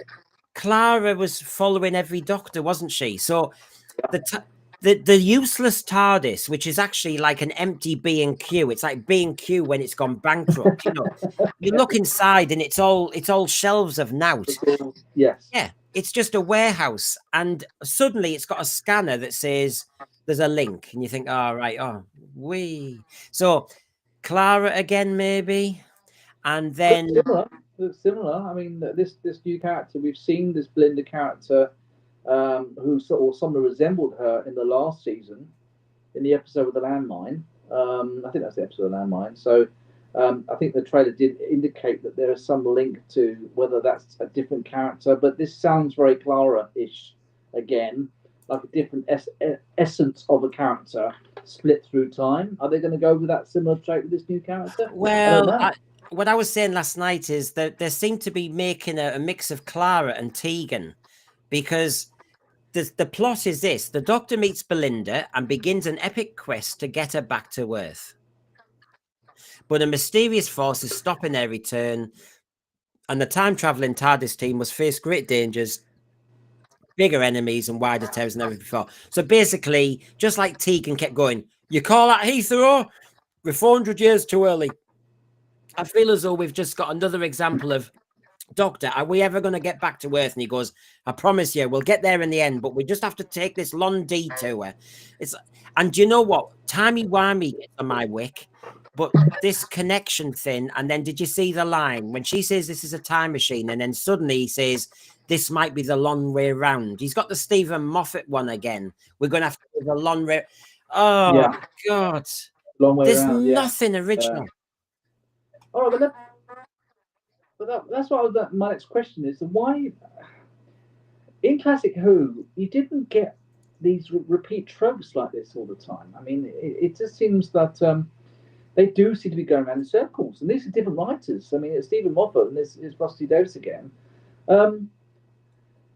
I don't know. I don't know why they keep having these similar tropes, and it makes me wonder whether they just don't know. I think, Michael, my theory is getting stronger by the week. I'm going to link it to your question, what Lee says here. He says, not another impossible girl who's the key to everything. I've said for a while now, my theory, my hunch with RTD and Stephen Moffat and Chris Chibnall is they're happy to get the franchise in their hands, but they are bored with the Doctor Who character. And so they always have to do a Clara, Impossible Girl, Mystery Box. They cannot think without destroying the Doctor with the Timeless Children. They cannot focus on the Doctor's the hero. Let's get on with it. They think it's too sexist. You know they do. Oh, you can't have the man solving things. You can't have the woman screaming. You can't have the woman in peril. That is the essence of this science fiction yarn. Well, what annoys me is why can't we have the essence of this science fiction? I mean, why do they have to reinvent something so it's unrecognizable to long term fans? And that's what I think is so annoying about it. It's I don't know. We just didn't seem to have all this in classic Who. I mean, yes, it would be shaken up with a new Doctor, but it was normally pretty interesting what they did, and it was concise and. I don't know. It does. Again, maybe it's because we've watched a lot of science fiction, or I have especially, and so I'm seeing. I mean, you're seeing parallels as a Doctor Who fan anyway in New Who. I'm seeing it in respect of storylines in other shows as well. So I don't know. It just seems to me that you just don't seem to get some ideas where it really blows you away. I mean, I can't think of the last episode of Doctor Who was so blown away by a story that I just thought this was so good. Probably, I don't know. Weeping Angels was one of the strongest ones of New Who, which was just such a cool idea. But we always talk about the same things. We're talking about parallel universes, seen as before. A character coming back, but it's not the same character, and they're going to go around the long way because he has to. The Grok AI that I did last night basically was actually going against this. It said, let's not have a narrative arc. Let's just have some stories separate, actually. I mean, it applauds cliffhangers, but, you know, there's just a loose link. I mean, the Patrick Troughton stories used to do that. I mean, you finished one story, but you might get the volcano or something, and then it just jumps to another one. You don't need to have an arc. And I just think it's been done to death. I mean, this is the beginning of the trailer. And this is, I think, where we pick up Belinda. And I have a Close Encounters vibe. You know? Just, you know, that's okay. Right. Some things you have to do more than once, don't you? So you've got that kind of Close Encounters. Because you see that. She looks out the window and there's something in the sky. And then you see a shot of a spaceship going up. So from the backyard, I mean, there's the shot. Very Close Encounters. Yeah, which is fine. I mean, the cinematography looks fine. I'm happy with that. Yeah. So she's taken away. It's a bit like Hitchhiker's Guide to the Galaxy. You know, he's in his dressing gown. He goes into the Vogan spaceship, and then we have 6 episodes. You know. I love the BBC's Hitchhikers, by the way. It was so good. But anyway. Yeah, it does have a parallel now, to that. Yeah, I can see one of my friends was saying this, that if you look at this shot, it's like a teleportation device. And so yeah, I was saying the other day when we did our Sontaran experiment review. Now remember, RTD likes this era of Pyramids of Mars, Genesis of the Daleks, Sontaran experiment. I think he copies onto a lot of it. Now, wouldn't that be like the Nerva Beacon arc, where you can't be in the TARDIS for a few episodes, and you travel via something else, and so they are because Yeah, if the yeah. gods are chasing you, if the gods are onto you, one way of avoiding the gods, yes, get the bloody randomizer back in the TARDIS again. But the other version is to not be in the TARDIS. Because they know exactly. Yeah, that's the sort of beacon to where they. Yeah, I could see that, and an alternative way of transport. Yeah, I could see that. But what I'm worried about is that all this deep analysis that you do so well, and a lot of things, as you've already said, you can get right, is the finished product, which is where how many times we say, "Oh my God, they didn't do that, did they?" And then we spend weeks and weeks saying about, "Well, they should have done that. They should have done this." So I don't know whether we're building our hopes up a bit too high for some of these ideas because it's. I've always said this that Doctor Who really needs to be written by long-term fans. And the new people, from what I understand, most of them haven't had hardly any experience, let alone in science fiction or in Doctor Who. And so all these great ideas, I'd be very surprised if any of them meet the light of day in the final Because product when we finally RTD get is there. better at being a soap opera writer, he's very good at setting Yeah. things up. That this character's got cancer. This character's going to die next week. This character's pregnant. He does that sort of thing. But unlike in soap opera, because soap opera just continues. And you never really have to face the consequences because once one character dies, then there's a baby, then there's a this, and it just continues. With Doctor Who Yeah. and sci-fi, Yes. you need to have an explanation. You need it to make logical sense. And that, as you're saying, I think RTD always tease it up, but he can't be bothered anymore to actually. Get the result, to get the. It's like he's made a sort of like a racetrack for a runner, and then the guy starts running towards the finish line, but then he doesn't bother putting the finish line, and he's running, and he's never going to get to the result of the actual why he's there in the first place. It's so maybe that's not the best analogy, but it's just the way he does things. And as you say, if he's got more of a soap opera mentality or experience, a lot of soap opera storylines they don't No, even get resolved. They can characters just disappear. Now, I've just finished watching Brookside for the first time. I've been watching it since the pandemic, and I've really enjoyed it. And not the best thing to admit, but there were so many characters and so many storylines where they would just disappear one week and then never come back again. And it's like there's a whole different way of writing a soap opera than there is a yeah. proper drama with proper long-term characters who are so well defined after all those years.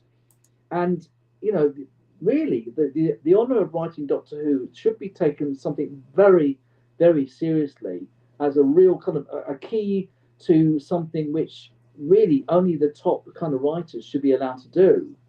And what I'm surprised is that they get a lot of these characters, or not characters, but these writers from some odd perspectives and messaging backgrounds to write for the Doctor. And although this season's trailer looks better, I'm just worried that we're going to be, in April, May, June. I'm sure you'll invite me back at some point. We'll do one on our channel as well with you if you're around. But I think we're going to have some heated I know. discussions about some I of these think episodes. I think Rogue will look calm compared to this season. Oh, don't. Rogue was the only episode where I honestly, I could not. Still, I'm sorry. The worst written episode ever for the Doctor. Not the gay thing, the love thing, the lust thing. Never, ever do that with the Doctor. He's an But alien being, almost immortal. he's Oh, I mean, honestly, every clip I'm showing here, it just takes us to a different place. So we had the Doctor Dancers with Chris Eccleston and Billy Piper and John Barrowman, and we've got it again. yeah, We've yeah. got we've got a jukebox in the TARDIS, so we better do some dancing. And you just think, oh please. I have to say, and I'm not normally critical of TARDIS interiors, but this is becoming to be a hell of a white elephant because it's just Yeah. they've not used it. if you're going to use it as a dance floor or ballroom, for God's sake, is that it? I mean, it's interesting actually. There's been very minimal scenes in the TARDIS since the new design. He's hardly ever in it, and it's I don't know. It's more like a theme yeah, park ride with all yeah. these ramps and things going down. And it's not. I don't. It's not well designed, and maybe I don't know. You remember Capaldi's TARDIS interior, which I thought was my personal favourite. It felt lived. It felt like it had the I don't know. It had the sort of almost like a symbiotic link with the Doctor. The way it felt, Yeah. the way they interacted in it. This thing, just like it looks like something out of an old. I don't know, it just looks odd. It just looks like a theme park ride. You know, you go to a theme park and before you go on the ride, you've got this weird kind of gimmicky room where you're queuing up to go on a roller coaster. It feels Now, like that. It's just, now it just the doesn't other feel right. elephant in the It's horrible. room, and Paul Holgate has said it, so I'm gonna shoot the messenger. But this is, I do think a lot of people are saying this and thinking this. When you see those two together, you know Okay. that Doctor Who is no longer interested in representing straight white people.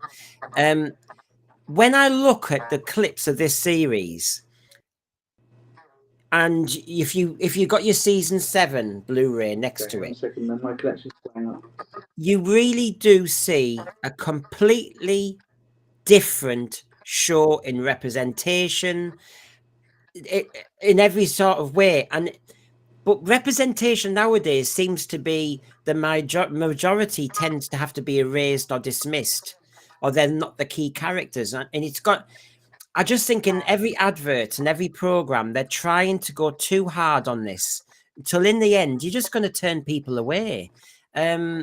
Because you're still going against the majority of the country. And just like you said with the LGBT thing and the Eurovision thing, how far do you want to keep kicking and pushing and punching people in the stomach?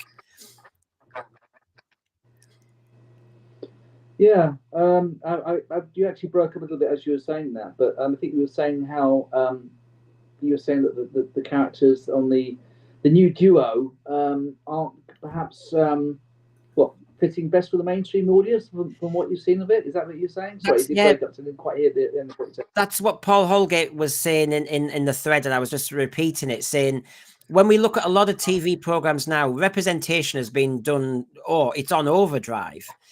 And it's Yes. fascinating to see. We've gone from William Hartnell with the 3 white companions, you could say, to a crew now. And actually, if you had them all in a linear progression from Capaldi, you then go, right, no more men, we get a woman, then we get a black doctor, then we get a black companion, you just start to see how the BBC policy is just starting to push in one direction. Because I don't know.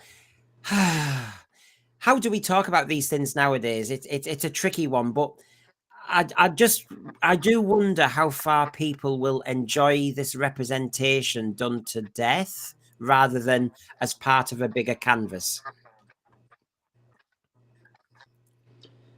Yeah. Well, I think that representation is fine for one aspect, but as you say, it does feel that they're choosing companions now, perhaps on their ethnicity rather than the skills. I don't. It's difficult to say that really because I do respect that we should have companions of different races and things like that, but um, again, it's what they're going to do with the character and whether it is just to tick a box rather than just for the actor that's been chosen for the role. It's just, You know what I mean? It's difficult, isn't it? the thing is, Michael, the argument from the progressive side is always this, that I never had they always say, I wasn't represented on TV. I needed to see myself, and now I do, right? They're always going about, Yeah. they need to see themselves. So if you take that to its logical conclusion, we've become so progressive in certain programs that if I was a little Middlesbrough white kid, I might go, I can't see any of me in Doctor Who, so I won't watch it. I hadn't really thought about it that way, but that's a very, very clear example, as you say, of the mainstream audience. if they feel that the characters that are on the show are so different from a parallel, perhaps you think that you could be like them in the future, then yeah, that's a very fair assessment. It's a shame, but it's a very I do get that. I do get that, and it's a shame, but yeah. I'm a devil in an argument, Michael, because I'm taking the logic of what they're saying. Yeah, no, I get that, and that's a very good counter. That's a very good argument. You know, there's one thing that ticking the box and everything, but if the majority of the people watching the show have characters that they can't get anything from or empathize with, then that's going to damage the product. And then if you add on top the Eurovision, add on top a gay doctor having snogs, and you keep adding these layers. Yes, I hate to admit it, but Brendan, you're completely right. Completely right. And it's I just don't know why the people at the top just don't seem to see that. I mean, yeah, I can see that. And now, here's another trope. Now, this is supposed to be a bit of slapstick, a bit of humor. And we've always had that in Doctor Who, so I'm not... Now, she says to him in this Rtd'S episode, "You're Scooby-Doo." And he says, "Honey, I'm Velma." Now, Velma in Scooby-Doo has become the lesbian, hasn't she? That's how... It's Velma. Is it Velma or is it Velma? I thought it was Velma. I might be wrong, but I know the character you mean. Yeah, go on. But you know how the progressives like to grab things, and they've made her the character who was clearly queer, they say. And then I didn't actually know this. And then we've got the gay doctor who says to his new companion, he doesn't say, "I'm Fred." He doesn't say, "I'm, Shaggy." He says, well, I have to say, a lot of us would say the Shooty Doctor's more like Scrappy Doo. But I'd rather see Shaggy as the next Doctor, quite frankly. Yeah, it might be very masculine then, I tell you. But I don't know. Is this another kind of camp trope to say he compares himself to a female Scooby-Doo character? I just... Well, if Velma is gay, which I wasn't aware of because I've not seen Scooby-Doo since I was about 8 or something, and they've obviously remade it, and then it's possibly another acknowledgement of him identifying with the gay character, I assume, which is another tick box, another kind of representation. I hope not. Well, the other version is, of course, that she was the boring one, the anorak, the bookworm, the Starlight. Yeah. So there is that. Just like I'm your nightmare, Michael. I think I'm triggering Lee here. Sorry. I'm just giving you shots. Obviously, I think people are going to need to lie down after this. So you've got that. And then you've got them all in their garb, running around, and the Rtd'S episode. Then you get the joke, what do I call you, the doctor? And he goes, just doctor. And then she goes, okay, then you can call me a nurse. And you think, oh God, the acidic repartee. It's cheesy. It's cheesy. He's trying to do... RTD has to try and replicate Donna Noble and David Tennant. He keeps trying to. Why? Because he thinks that, well, it worked, but you can only do it once. You can't do it again and again and again and again. Why not do something completely different? If you're such a good writer. Well, there's a planet of 6 billion people. He needs to pick different characters and not the ones he meets on Canal Street. Which hits certain stereotypes. That's all. If you stay in an echo chamber, you're going to keep doing the same thing. If he gets himself out there in working class parts of the country, he might discover people who are little warriors, little resilient little devils, little crankies. Oh God, we don't have Jimmy Cranky on the... But the thing is, though, I mean, this is all fairness, that, in the world, whenever you meet people in all different walks of life, there's so many interesting different perspectives of people that you meet, different likes, different attitudes and things like that. But he's not really delving into different perspectives. They are all generic tick boxing kind of characters, aren't they? And it's and also it's a repetition, as we've just said, which it just shows that I think that Rtd'S is pretty overrated. I think he's lost his authentic voice. The only voice he knows is on Canal Street, Jinx Monsoon, drag queens, very gay characters, not closeted gay characters, not quiet, subtle gay characters, but people who are loud and proud and go on marches. He has to go down that road. I don't understand why every show that he seems to make has to have such strong gay references. A lot of his shows are based on the gay community, which is fine, and he's had gay characters in Doctor Who, but I don't know why it's always that. Why does a lot of these shows seem to have kind of a similarity in what they're about? Why not just make interesting characters, regardless of whatever the sexuality? Well, Michael, I don't understand.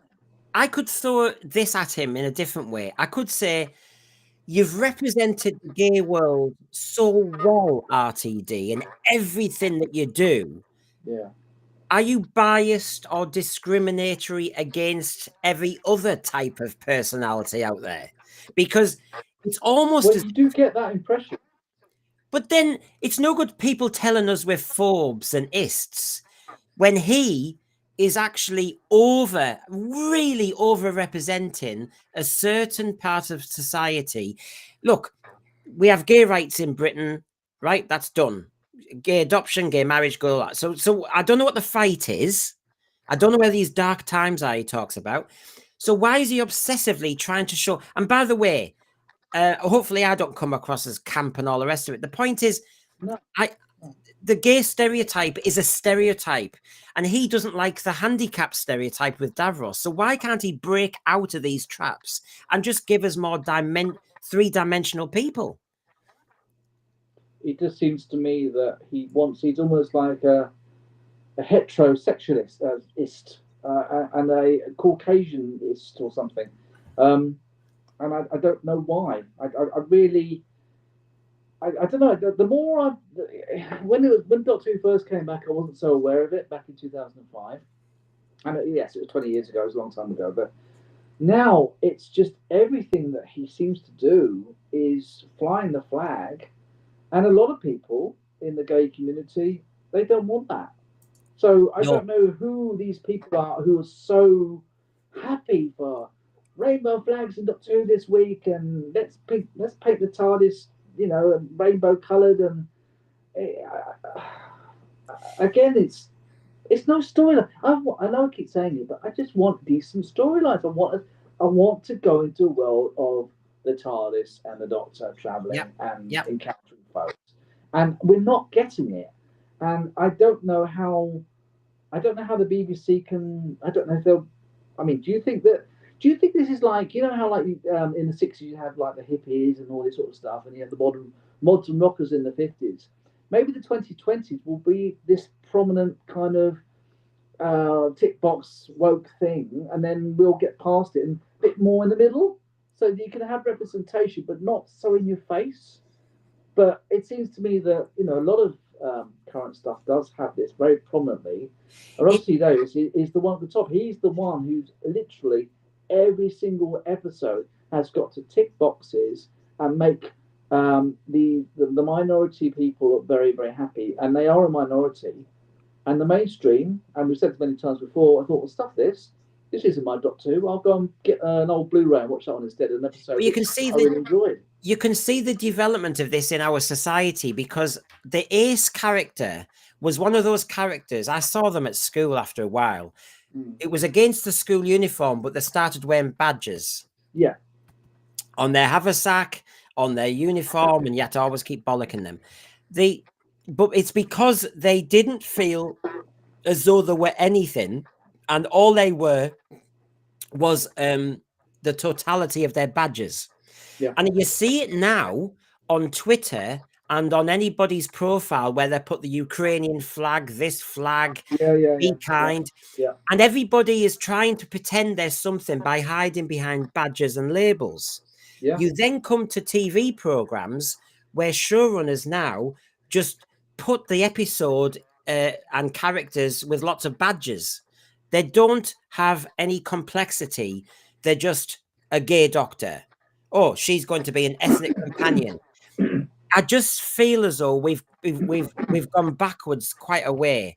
Robert Holmes, Terence Dicks, H.G. Wells would be appalled at the Oh simplistic. God, yeah.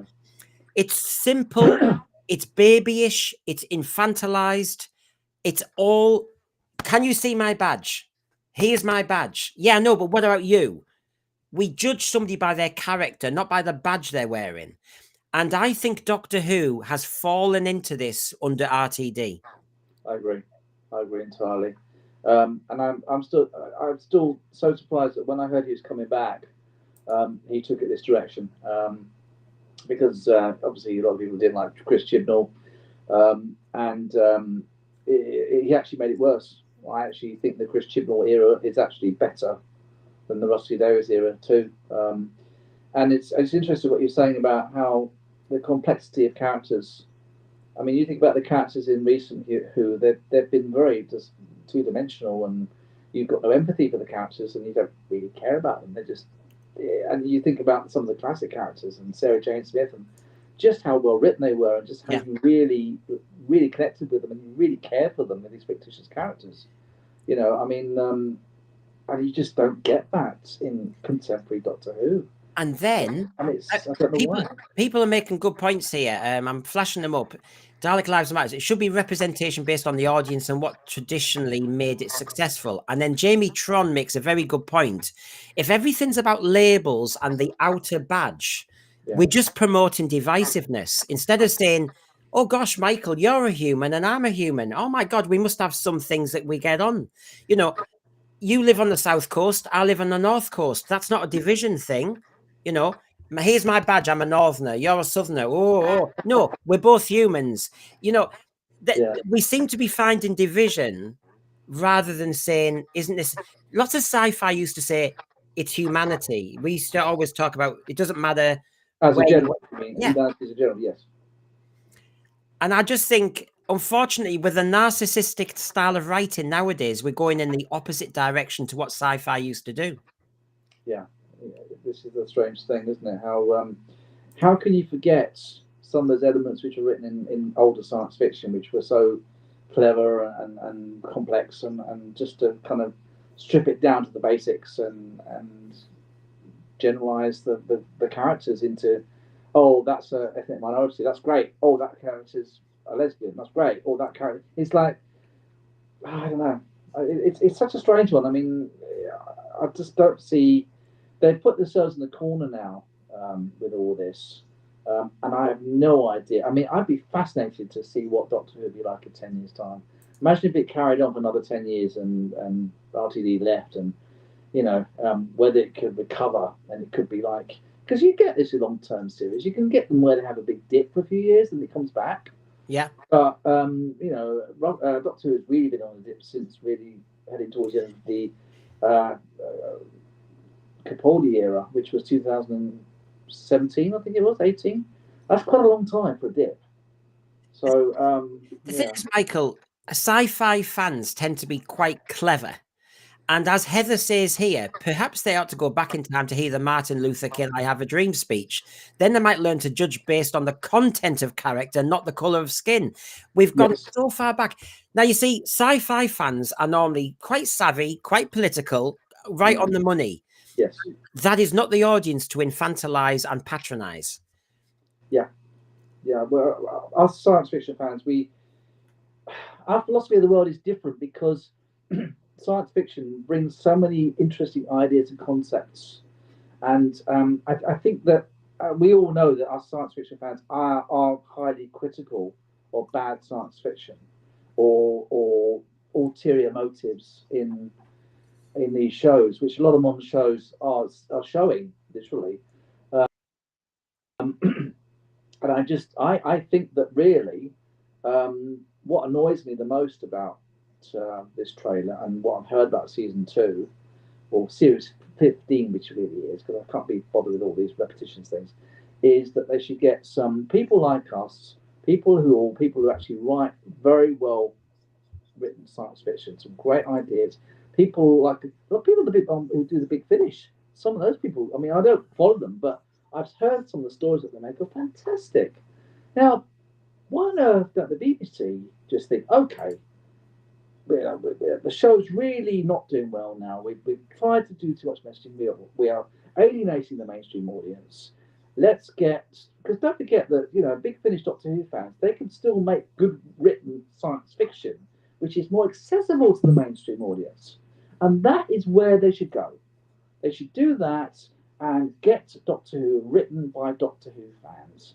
And it would sort of expand past just us fans, and it would go out and it'd be word of mouth, and it'd be lighting the fire back in Doctor Who rather than like the smoke, like this bit of smoke coming out the bottom of it now it's nearly gone, and they don't do that. And that's what they need to do. And it seems very easy, very obvious that they should do that. Let me show some quick highlights now, everybody, and just get a few quick sound bites off Michael and yourselves. This element where Millie Gibson says to her boyfriend, and of course the rumours are that the boyfriend's a bit of a double whammy, that he might be a spy, a Trojan horse within UNIT. So he's not everything that he seems, and they've got a good-looking lad, so therefore you're supposed to trust him, and I bet you're not supposed to. So it wants you scared, she says, and he goes, but why? And she goes, because it likes the taste of fear. And you think, well, that's good. That's the Doctor Who I want. Do you know what? The Millie Gibson coming back is like Tegan again. He's dicing with time flight. I get sick of all this lot. When they've left, they've left. Go and see your dad and whatever else. You've got the joke about Boom, because he says, how come I know you? And of course, he saw her as a Marine in Boom. So he says, Boom, it might be a joke. Oh, I was hysterical. I fell off my chair. And then there's our teleport. And but this is the episode which has been mooted. It's almost like the contrast to Dot and Bubble, where basically, as Jamie says here, and for another episode, new fit for the Doctor, where are we now? Another planet or another time period on Earth? Probably the latter, because people are going missing in Nigeria. And so you hit this kind of, it's going to be very ethnic heavy, and that might have the Anansi African spider god. Into that. And this is where you see people missing. You see the missing poster, and you see that whole element of where people go missing, and do people care? I don't know if it's going to have a racial element or not. And then, of course, I can't help but finish today by saying, well, we've talked about Belinda, some of the possibilities of the gods, and what the tone of the series is going to be like. And then you've got the Doctor. This is his second full season. And as some people have noticed, it's all about the outfits again. There's his kilt one, his tartan one, because you might see that shot and go, oh, there's a beautiful shot of the TARDIS. But then I will then show you the full outfit and go, there you go. Oh, lovely. He looks actually quite set for the Eurovision. So there you go. There's our Doctor in 2025, just for the mainstream, because my dad is looking for himself to be represented. So I'll have to see if my dad wears skirts and wants one for Christmas. I just wonder, who is it pictured at? The granddads, the grandmas, the people who are conservative with a small c, who go, what the hell's this? And if I was a closeted gay lad, and they still exist, because the world isn't amazing, RTD, because I saw them at school all the time, scared stiff, all the rest of it, seeing this type of very, very gay Doctor is extremely unhelpful. Because if you see your mum and dad or grandma laugh and ridicule and go, what the hell is this? You suddenly go, I'm not going to be gay. I cannot admit. I haven't thought about that. That's a very good point. That would actually put more pressure on them to make them feel even more alienated. It really does. That's a very fair point. When I was in the closet, as it were, I never felt as I was in the closet. But when I was secret and working myself out, and Bronski beats on the telly, and Erasure and Boy George, I kept saying to myself, I am not one of them. I'm a lad from Middlesbrough. This doesn't happen. And I really did push back. I think this is Very dangerous representation. Bad. It's bad. Yeah, yeah. I can see that. I hadn't really thought about it from until you, but I can see where you're coming from. But we're Yeah. supposed to go, oh, look, he's got pecs. Isn't that amazing? You know, but this is what I mean. It's all about the aesthetic. It's about the outer. Some are intrigued that this is the climax, the last 2 episodes. He's undercover, maybe. I don't like the Doctor when he does this undercover crap in New Who. You know, like he in The Lodger, the Matt Smith Doctor was living with James Corden. And Yeah, that's right. I James can't Corden was, stand it. I really can't. Being a plumber in Joy to the World, this isn't the sci-fi I want. And for some reason, that shot just looks so wrong. It just looks a bit. It just doesn't. Yeah, it just looks a bit odd. Because he's a clothes horse, and because that's that should be a beautiful celestial space shot. It just somehow looks as though he's just been to Ibiza and he's sudden. I don't know. There's something wrong about it. Well, I've said how I really regret the fact that he keeps changing his outfits. The Doctor normally has 1 or 2 main outfits. That's it. And every week now he's had 1 or 2 which have been on more than 1 episode. But I don't know why. But it's like it's been like a Star Trek uniform. It's kind of like you just get used to the same outfits that a Doctor has. And I always liked it when the Doctor regenerated and you'd see the new Doctor in the old outfit, and it looks so strange. But this Doctor, I mean, especially with some of the things that he's been chosen to wear, again, it's another thing that doesn't really make me feel like I really want to adhere to him because he's just so unrecognisable compared to other Doctors. Please don't turn Doctor Who into a Barbie doll.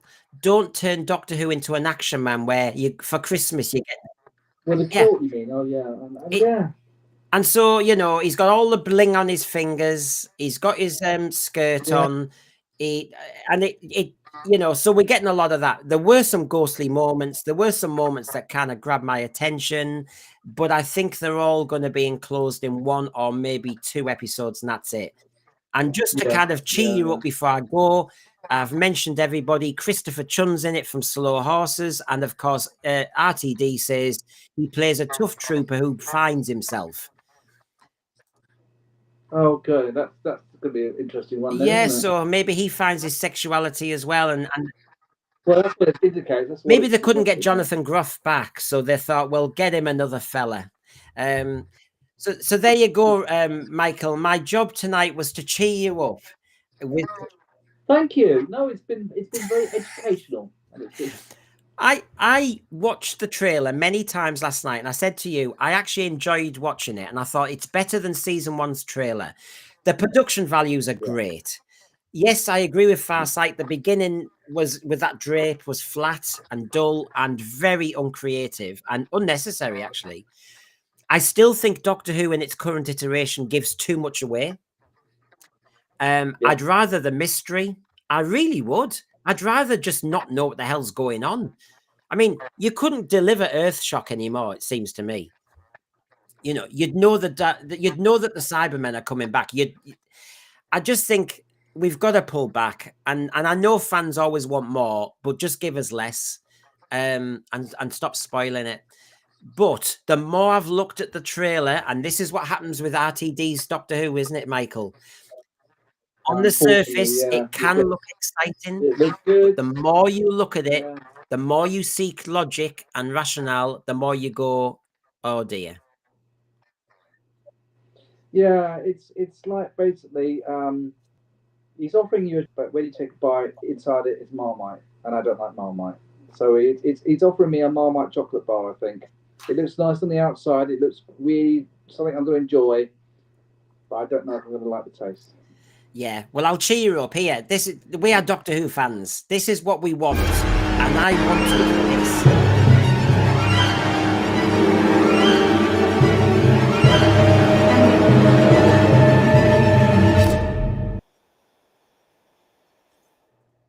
Love it. Yeah, we do want some of that back, don't we? Just a bit, please, just a bit. Anyway, Michael, we've had a good night. That was the trailer that was ready for the series that was, which a lot of us are thinking, is it going to be the last one? Because there's nothing planned. So all bets are off. This season has to land. RTD has to get his strategy correct, or all bets are off. Yeah, I'm still a bit pessimistic. I really think this could be it for quite a long time. I hope I'm wrong, but then some ways maybe I don't hope I'm wrong. Maybe it's time to give it a long rest, come back, regenerate itself, as it were. Yeah, I think so too. So everybody, I'm actually having a rest day tomorrow. I might not stream tomorrow, but we'll be back. You can't I do know. that. What about your audience? They'll be wanting tomorrow to hear about whatever. It's unheard of. So on Wednesday at 2, it'll be the Bi-Generates, me and James. So see you then, everybody. And thanks, Michael. Oh, by the way, before we go, what's your latest stream? Go give us an advert for what you're up to. We have just done. What did we do last time? We've got some Andor coming up for season 2. We're going to be doing a big review of that. We're going to be focusing on Doctor Who, and we're just doing a few sort of random shows. We've just done. What's it called? Not the Lost Boys. We did a vampire film, but for some reason the name that's gone out of my head. But yeah, we do loads of things. We always talk about classic movies and things like that. So come and check us out and and get us on again. Yeah, when Doctor Who comes back, you're definitely going to be coming back, and we're going to have a big long chat about that. If you're free, that'd be great. As John Inman said, I'm not a stereotype. I'm free. Anyway, have a good night, Michael. Bye, everyone.